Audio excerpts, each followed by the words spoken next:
ప్రతి ఒక్క ఇంటికి వచ్చినాయి కదా. ఆయన చెప్తున్నాడు కదా ఇప్పుడు కూడా, నేను మంచి చేసింటే నాకు ఓటు ఏమంటున్నాడు కదా. అది మన ఇంటికి తెలుసు, తీసుకున్న ప్రతి వ్యక్తికి కూడా తెలుసు ఏం లబ్ధి వచ్చింది కూడా. మీ మీ ఇంటికి అంతా అమ్మ ఒడి పథకాలు, పింఛన్లు అన్ని వాలంటీర్లు కరెక్ట్ గా తెచ్చిస్తారన్న ప్రతి నెల? తెచ్చిస్తున్నారన్న. మాకైతే అమ్మ ఒడి లేదు, మా ఇంట్లో చిన్నపిల్లలు లేరు, పింఛన్ అయితే రాదు. మాకు జలసరి కింద ఒక బోర్ వచ్చింది, శాంక్షన్ అయింది. Bore motor. ఇంకపోతే వైఎస్ అవినాష్ రెడ్డి గారు పాలన ఎలా ఉంది? బాగుందన్న. ఆయన ఎన్ని ఓట్ల మెజారిటీ దగ్గర వచ్చంటారు? 150,000 వరకు వస్తాను. ఎలా ఉంటారు ఆయన ప్రజలతో? ఆయన మంచిగానే ఉంటాడు. ఈ సమస్యలు పోతే ఎలా ఖచ్చితంగా సాల్వ్ చేసి పంపిస్తారు. మీరు పాలన గురించి అడగాల్సిన అవసరం లేదు. ప్రతి ఒక్క పేదవాడికి తెలుసు పాలన ఎలా ఉంది, ఏం కథ అనేది. అమ్మ ఒడి చూసుకో, రైతు భరోసా చూసుకో, ఏదేం చూసుకున్నావు దాని గురించి మాట్లాడాల్సిన అవసరం లేదు. ప్రతి ఒక్క ఆటో వాళ్ళకి చూసుకో, ప్రతి ఒక్కర మామూలుగా ఏ క్యాస్ట్ వాళ్ళకు, సాకురోళ్ళకు కానీ, కుమ్మరోళ్ళకు కానీ, యాదవులకు కానీ, బెస్తోళ్ళకు కానీ, ప్రతి ఒక్కరికి ఎవ్రీథింగ్ ఈజ్ దేర్. అందరికి న్యాయం చేసినాడు.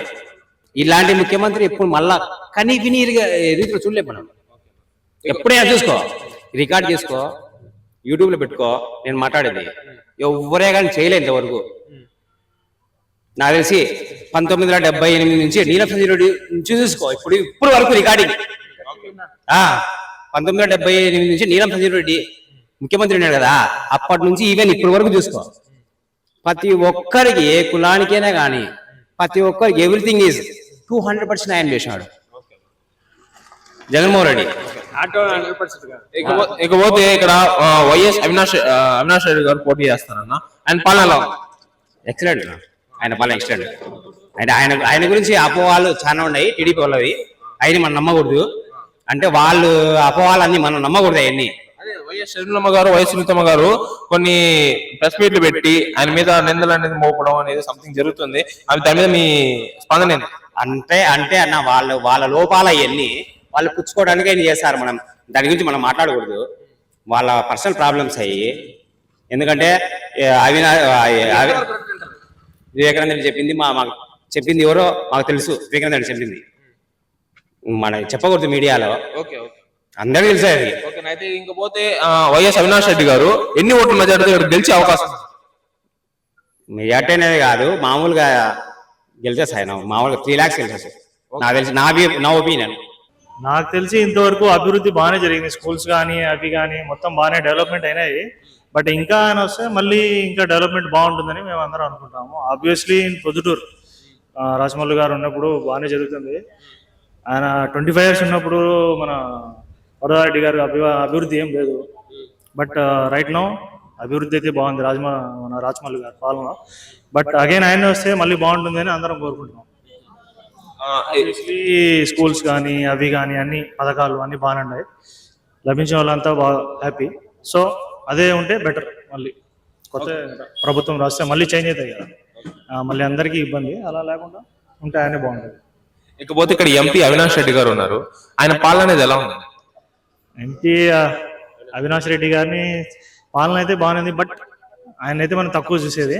ఎక్కువ మనకు ఊర్లో కాబట్టి ఎమ్మెల్యే వీళ్ళే ఎక్కువ కాబట్టి. So better. ఆబ్వియస్లీ ఆయన కూడా ఎంపీ ఉంటే బాగుంటుంది. ఇకపోతే వైఎస్ షర్మిల గారు, సునీత గారు అవినాష్ రెడ్డి గారు మీద విమర్శలు అనేది చేస్తున్నారు ప్రెస్ మీట్ పెట్టి. అది ఎంతవరకు కరెక్ట్ అంటారన్న? మీకు ఆల్రెడీ తెలిసిందే అందరికీ. ఎలా అంటే కాంగ్రెస్ ఆల్రెడీ మనకు డివైడ్ చేసి ఇది చేసింది కాబట్టి. సో కాంగ్రెస్ని మనం పెద్దగా సపోర్ట్ చేయము. ఎందుకంటే ఉమ్మడిగా ఉన్నప్పుడు హైదరాబాద్ అంతా బాగుండేది. ఎప్పుడైతే కాంగ్రెస్ డివైడ్ చేసి ఇది చేసిందో, సో ఆబ్వియస్లీ కాంగ్రెస్ మనం సపోర్ట్ చేయము. ఇకపోతే ఎంపీ అవినాష్ రెడ్డి గారు ఎంత మెజారిటీ గెలిచే అవకాశం ఉందన్న? మెజారిటీ ఎగ్జాక్ట్లీ పర్సంటేజ్ చెప్పలేను. బట్ ఐ హోప్ మంచి మెజారిటీ గెలుస్తారని అనుకుంటున్నాను. జగన్మోహన్ రెడ్డి గారి పాలన చాలా బాగుంది. మళ్ళీ బాబు గారు వస్తే గన మళ్ళీ పథకాలన్నీ లేసిపోతాయి. అభివృద్ధి కూడా ఏం జరగదు నాకు తెలిసి. అన్ని ఏదైనా పథకం పెట్టినా సరే వాళ్ళు తినేస్తారు మొత్తం. ఏం పథకం ఊరి పేరు మాత్రమే కానీ మొత్తం తినేస్తారు.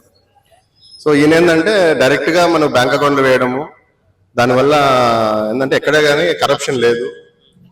ప్లస్ రోడ్లు కానీ మీరు పొద్దురులు ఎక్కడ చూసినా సరే రోడ్లు కానీ అంత అభివృద్ధి బాగుంది.